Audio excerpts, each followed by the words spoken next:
Hi there. Have you heard about the ketogenic diet and are wondering how it works? Well, the basic idea is simple. You eat mostly fat, moderate protein, and very low carbs. But what actually happens to your body when you start eating this way? What does keto mean? And what are some of the benefits and risks? In this video, we'll answer these questions and more. So stay tuned till the end. We will explain the science behind the ketogenic diet so you can decide whether it's right for you. First, let's talk about ketosis. The term keto comes from the word ketone, which is one of the products produced by the liver when the body breaks down fat. When you don't eat carbs or sugars, your body turns to fat for energy instead.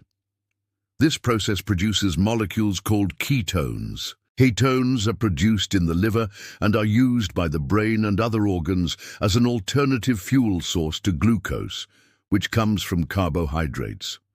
The more fat you eat, the more ketones your liver makes. So people who follow a ketogenic diet are often called ketosis. In a state of ketosis, your body is burning fat for energy instead of carbs. The ketogenic diet is a high-fat, adequate protein, low-carbohydrate diet that has become popular in recent years for weight loss and management of certain conditions like epilepsy.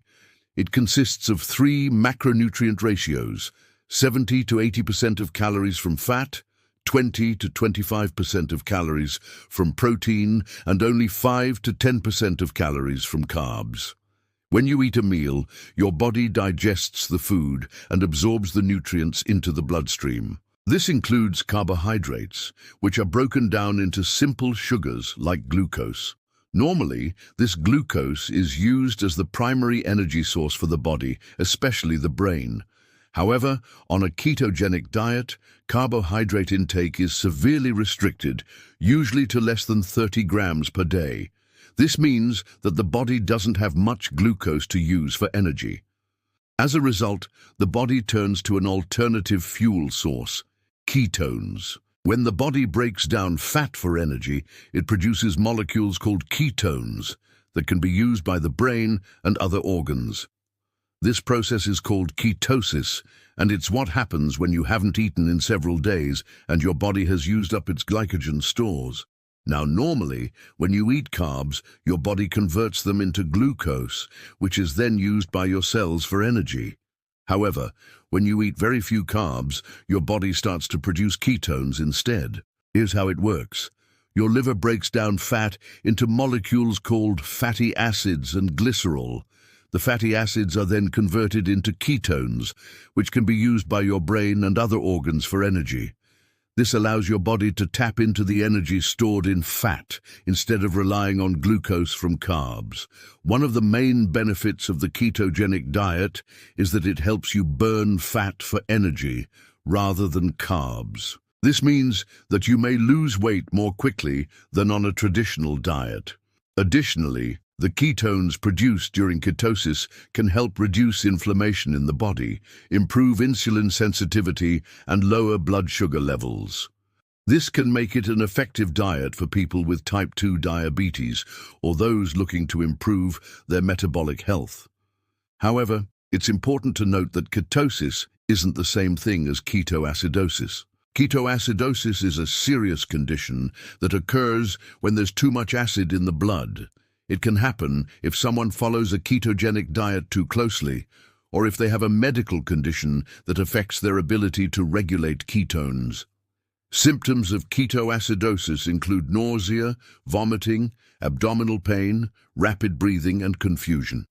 If you experience these symptoms while on a keto diet, it's important to seek medical attention immediately. Another potential benefit of the ketogenic diet is that it can help reduce seizures in people with epilepsy.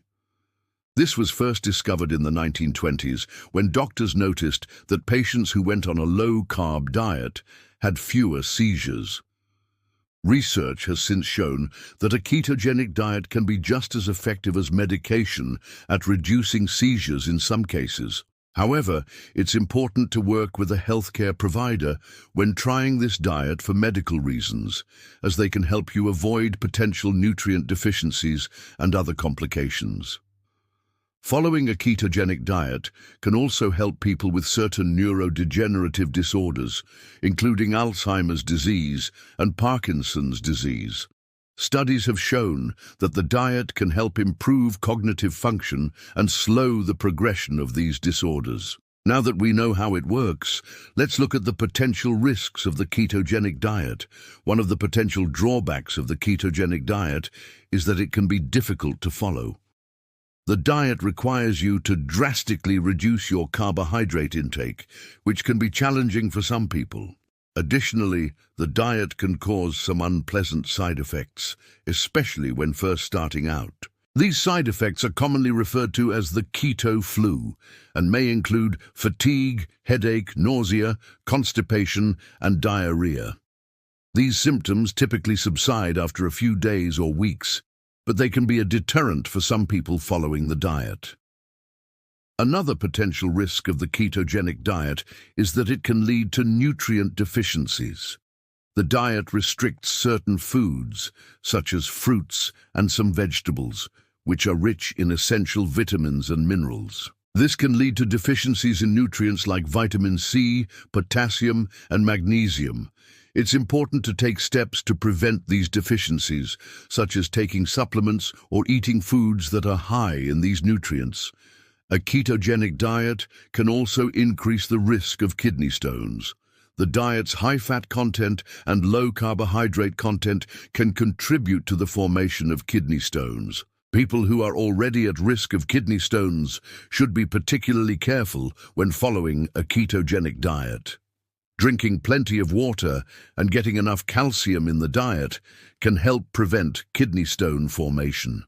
The diet has also been linked to an increased risk of heart disease.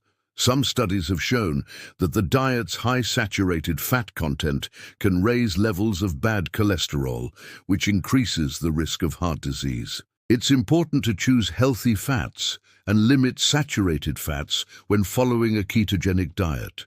Following a ketogenic diet can also be expensive.